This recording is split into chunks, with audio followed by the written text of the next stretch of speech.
In this video, I'm going to show you how to create a Figma student account.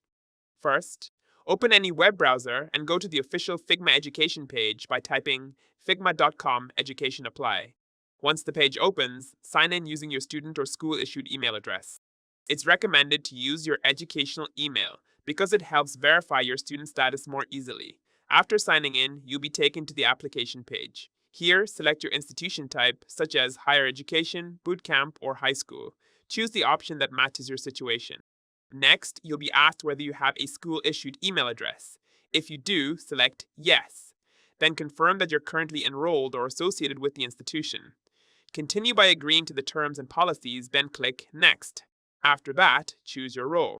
If you're a student, select Student and continue.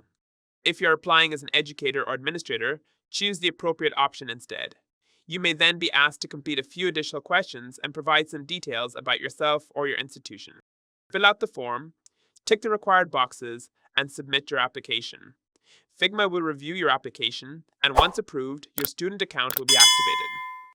And that's it. That's how you create a Figma student account.